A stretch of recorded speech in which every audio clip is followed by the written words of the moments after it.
everybody, Bob Olson here with Afterlife TV. This is where I talk about the big questions you have concerning life and death. You can find this and every episode at afterlifetv.com. Well, welcome back, everybody. I'm so happy to be back here. This is very enjoyable for me, and part of that enjoyment just comes from the feedback that you gave me last week. Thank you. We're here still in the midst of our crisis. You can't help but worry about your fellow human being.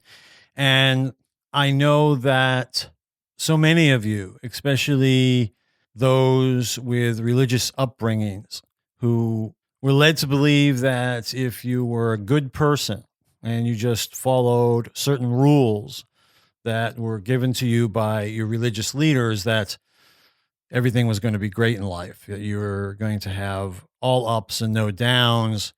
And of course, we know that that's not true. But many people, when bad things happen to good people, they start to question their faith, and their foundation seems to crumble below them.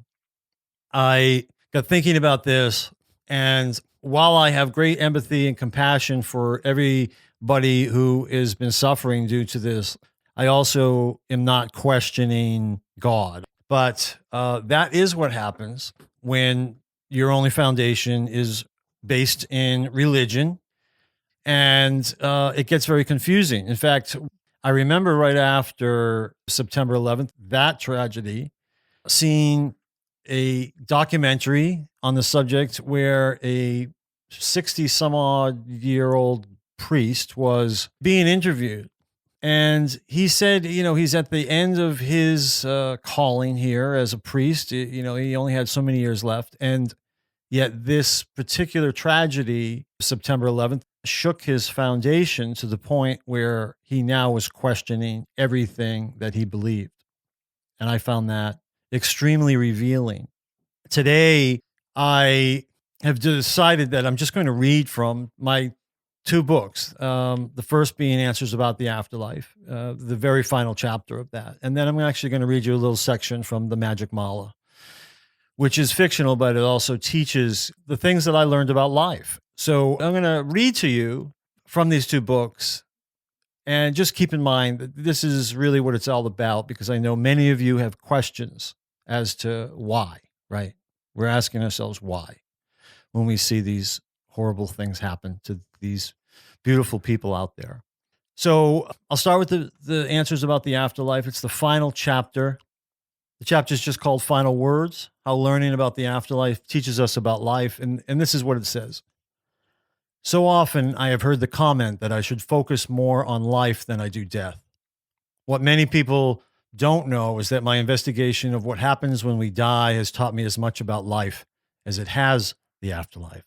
I can honestly say that my experiences researching this field have made me a better human being. I'm more loving and more compassionate, and I feel a greater sense of inner peace and purpose than I ever did when I never gave the afterlife a second thought. And I attribute this transformation to the knowing I gained about life and death from my research. This knowing did not occur as one event, it came as a process. More importantly, it was a subtle process that enveloped me gradually as a result of my experiences. Said another way, what I learned about life during my investigation of the afterlife was less intellectual and more experiential.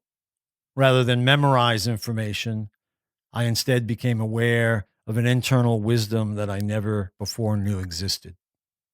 I didn't notice it right away. I first recognized this wisdom in my behavior. I was responding to life in a new way. I was making choices differently than I once did. Without planning it or expecting it, my spiritual experiences stemming from my research of life after death had changed me. And before I knew it, I discovered that my work inadvertently had taught me how to live a fuller life with greater love, joy, and inner peace, regardless of whatever drama or chaos might be happening around me. My most significant growth resulted from my understanding of the concepts I stated in the quote unquote big picture section at the beginning of this book. I'm not sure at what point it happened, but when I came to know that the purpose of life is to have experiences, which can include negative experiences, and I shifted my paradigm of God from entity to energy, I stopped looking at my challenges in life as signs that I was unlucky or was being ignored or punished by God for some reason. Now I saw myself as a spiritual being on a human adventure where everything has purpose, even when bad things happen, because every moment is an experience. I'll never forget one story told by near death experiencer Natalie Sudman, which is the perfect metaphor for understanding how our souls think about human suffering. Natalie's near death experience had pretty much ended, and she was waking up after a roadside bomb had exploded under her vehicle in Iraq. She was in a dreamlike state of mind, half in the spirit world and half in the physical world, when she realized that she might be blind in one eye due to her injuries. Because she was still straddling the ethereal veil, Natalie recognized that her soul was quite excited about this possibility of being blind in one eye because her soul had never had that experience before. Natalie's soul wasn't concerned, fearful, disappointed, or frightened.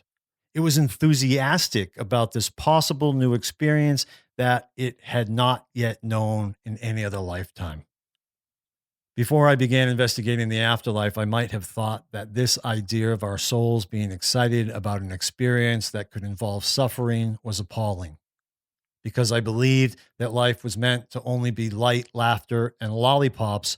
I would not have been able to wrap my mind around this concept that life is about experiences. But now that my research has taught me otherwise, I am free from the suffering that comes from interpreting challenging experiences as punishment, bad luck, or being ignored by God.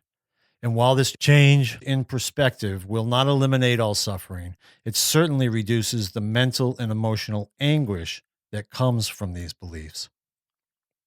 My investigation of life after death has taught me that experience is what happens to us. And it is our free will that gives us the choice of how to respond to what happens to us. Take any experience that most people would consider as negative, and I can find you one person who reacts to that experience as a victim and one person who reacts to that experience by making the best of it. The first person will experience more misery than the second, and all due to a single paradigm shift. Because of my fascination with death and what follows it, I now understand why Source and our souls allow such tragic events to happen. And I also understand the spiritual depth of these people who keep smiling in spite of their suffering. They inspire us, of course, but even more, they exemplify the power of our spirit. These people respond to life with love, which is all that our souls know in the spirit world. And they remind us through our free will choices that we can be joyful and loving in the face of challenges too. I don't know how I would respond to every tragic possibility in life, but I know that my investigation of the afterlife has given me a greater chance for making the best of what happens rather than falling into victimhood. Even in my daily life, I live with less fear and greater inner peace when faced with challenges. My understanding of why bad things are allowed to happen to innocent people, children included, helps me to focus my compassion on their suffering rather than get paralyzed by blame, fear, and judgment. And so I believe that learning about life after death does teach us about life, which is one more reason why I wrote this book. So that's all I'm going to read you from that section. And that's in my book, Answers About the Afterlife by Bob Olson.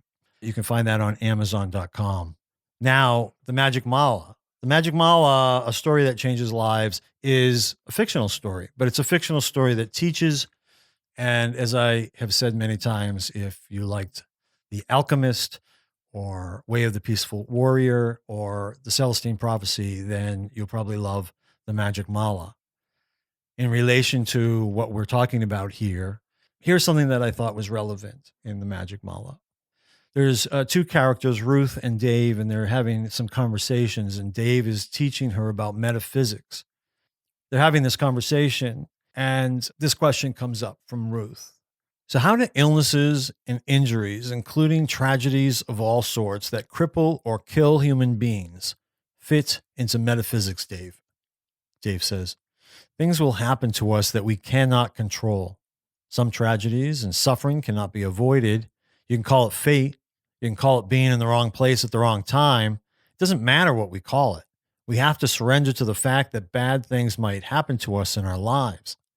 Metaphysics teaches us to accept this truth and understand that there is only one question we can ask ourselves if something bad happens to us. Do you know what that question is, Ruth? I probably don't, she says. The only question we can ask ourselves after something bad has occurred is this: given my current circumstances, what can I think, say, and do to move forward in the best possible manner? And this is where the laws of metaphysics empower us. What can I do in this new situation to make the most of my negative circumstances? Ruth turned from looking at the babies, cocked her head to reflect, and then looked at Dave. So you're saying that the laws of metaphysics help us with what we are able to control, which is the present moment, and not with what we cannot control, which is whatever has happened to us in the past. Dave's eyes lit up. You said it a lot better than I did. It's not that I don't believe that we can attract undesirable people, events, and circumstances into our lives with negative thinking. I do. It happens all the time, which is why we must become conscious about what we are thinking. I'm just saying that not every bad thing that happens to us is a result of our thoughts, words, or actions. I still believe in fate. Fate being what exactly, said Ruth. Well, that's a big question, isn't it? Let me just say that to me, I still believe in a higher power that knows what I came into this life to experience. And if getting ill or injured is going to lead me toward that destiny, then who am I to question it? So you don't believe in asking why? Why did this happen? Why me? Why now? Asked Ruth. Precisely. Why questions never lead to answers. More importantly, they leave us facing backward, toward the past. People can ask why questions all their lives and never move forward. What? Now that's a better question. What can I do now to get better? What can I do now to improve my life? What is needed in this situation for growth, healing, love, and a more joyful tomorrow?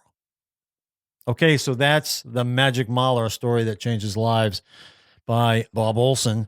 And those are two passages from two of my books that I just thought were relevant and appropriate for what has been going on. And I think it's just something important for all of us to think about. I certainly have recognized that there are two different types of people, and tragedies and events like this that occur certainly bring out the best in people. I think we all can attest to that. And the people who are out there just doing what they can, not only to make the best of their lives, but to help their neighbor, to help their family members, to help anybody that they can. These are just very, very special people. I think I can speak for the entire world of how proud we are of those people and how they inspire us and how they make us recognize that we do live in a very wonderful world when you see that kind of human inspiration, I guess, people wanting to help other people. Anyway, that's really all I have to say for this week. I hope it was helpful to you.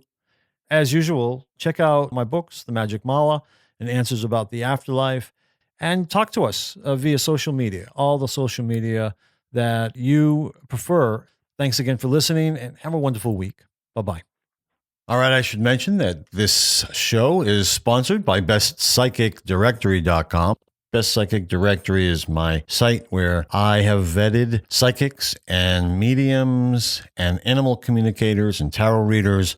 So much of this came from me being scammed by psychics when my father died well over 20 years ago, and I decided to use my skills as a private eye to investigate life after death. That led me to psychics and eventually mediums. And early on, I was scammed. And so this is a big reason why I became an expert on psychics and mediums and have used my expertise in order to vet all the psychics and mediums and animal and communicators and tarot readers on bestpsychicdirectory.com so that you don't have to become an expert or a private investigator in order to get a good reading. So please support the psychics and mediums on bestpsychicdirectory.com.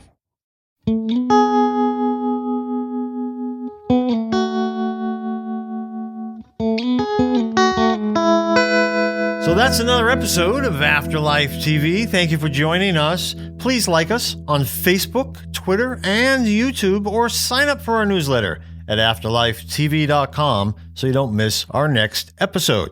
See you next time.